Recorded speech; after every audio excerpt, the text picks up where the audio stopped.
All right, let's just dive right in. Today, we are tackling a huge, fundamental puzzle in the investing world. It's a question that has two completely opposite and yet somehow equally famous answers. Now stick with me, because by the end of this, you're going to understand how both of them can be right, and more importantly, how you can figure out which path makes sense for you. You've heard this a million times, right? It's probably the first piece of financial advice anyone ever gets. Spread things out. Don't go all in on a single bet. It just feels like solid, simple common sense. But what if common sense isn't the whole story? And boom, there's the twist. You've got famous investors like Robert Kiyosaki saying the exact opposite. He says, no, the really wealthy, they focus their bets. They don't spread them thin. So what gives? We have this classic dilemma, two powerful ideas that seem to be in a total head-to-head clash. So what's the deal? Is it spreading your bets wide or focusing them like a laser? To really unravel this whole thing, we've got to get back to basics. We need to speak the language of investing, and it all boils down to just two core ideas.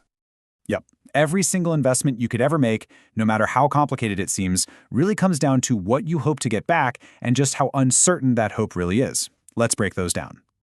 Okay, so first up is expected return. Now, let's be crystal clear. This is not a promise. It's not what you will get. It's more of a really educated guess. You look at all the ways things could play out, from a massive success to a total dud, you figure out the odds of each, and you find the average. It's the target you're aiming for. And you can't talk about return without talking about its partner in crime, risk. Now, finance people use a fancy term, standard deviation, but you can just forget that for a second. All it really means is volatility. Think of it like this. An investment with low risk, that's like driving on a perfectly smooth, straight highway. High risk? Oh, that's a seriously bumpy, winding mountain road. So, we have our key terms down. Now let's see how they work in the real world. To solve our big dilemma, I'm going to tell you a simple story. It's a great little parable about a very wise mother, her two sons, and two businesses that couldn't be more different.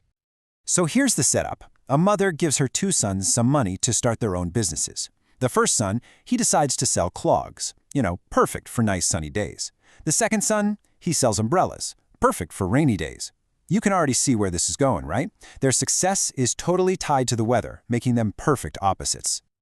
Now let's put some actual numbers on this. When the sun is shining, the clog business is just printing money, a fantastic 30% return. Meanwhile, the umbrella shop? Crickets, nothing. But when the rain starts to fall, the clog business is actually losing money, down 10%. And guess who's having a great day? The umbrella guy. It's a perfect seesaw.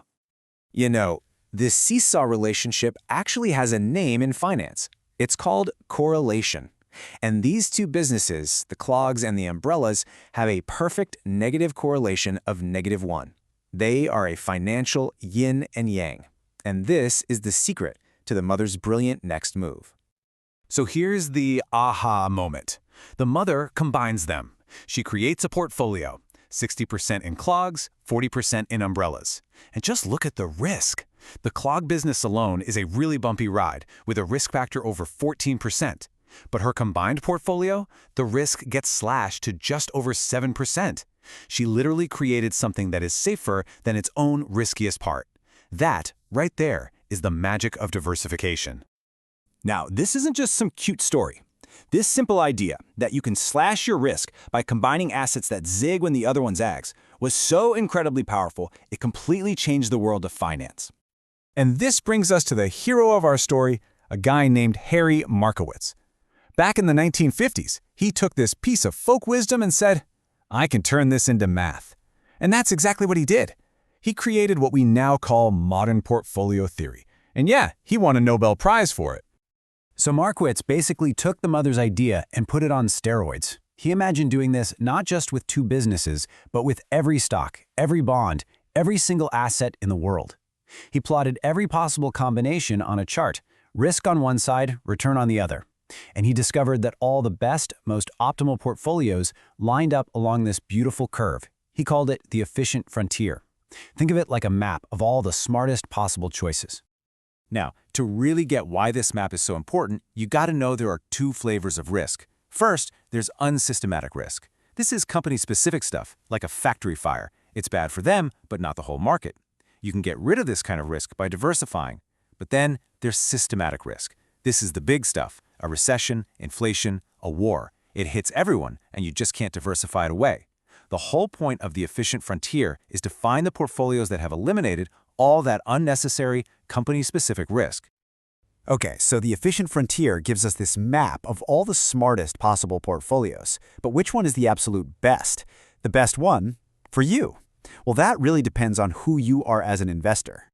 The process is actually pretty straightforward. Step 1, you generate the map of all the optimal choices. That's the frontier.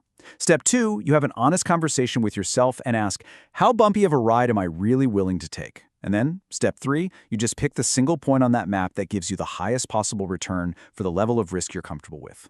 And this is how two very different people can both make the correct choice. You have your conservative investor, maybe someone nearing retirement. They're going to pick a spot on the lower left part of the curve. Less risk, but also less potential return. They sleep well at night. Then you have your aggressive investor, maybe someone young with decades to invest. They're going to choose a spot way up on the upper right, accepting that much bumpier ride for a shot at much higher growth. Same map, totally different destinations. So this theory is elegant, right? It's beautiful, it's mathematical, it's clean. But the real world is almost never clean. And that brings us to a really important cautionary tale. Back in the 1990s, a hedge fund was created called Long-Term Capital Management, or LTCM. And it wasn't just any fund. It was billed as the smartest room in the world, an absolute dream team of financial geniuses. I'm not exaggerating. Their board included 2 Nobel laureates, the very people who created these financial theories.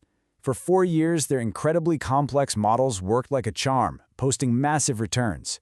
They seemed literally unstoppable. But then in 1998, a financial crisis hit Asia and Russia, and things started happening that their models said were impossible. And the fund didn't just fail, it collapsed so spectacularly that it almost took the entire global financial system down with it. So how could this happen? How could the smartest guys in the room get it so catastrophically wrong? Well, their math was perfect, their theories were solid, but they made one single fatal assumption: that human beings would always act like rational, predictable machines. And when the crisis hit, people didn't act rationally. They panicked, they got scared, they sold everything. And that wave of pure, raw human emotion is what broke the most sophisticated financial models ever created. And that leaves us with this final crucial question. If even Nobel Prize-winning math can be shattered by human panic, what does that mean for us? The principles of diversification and the efficient frontier are powerful, essential tools. But the story of LTCM is this stark reminder that the market isn't just a machine running on numbers. It's a crowd of people driven by fear and greed. And learning how to balance the elegant logic of the math with the messy, unpredictable reality of human emotion, well, that might just be the real secret to smart investing.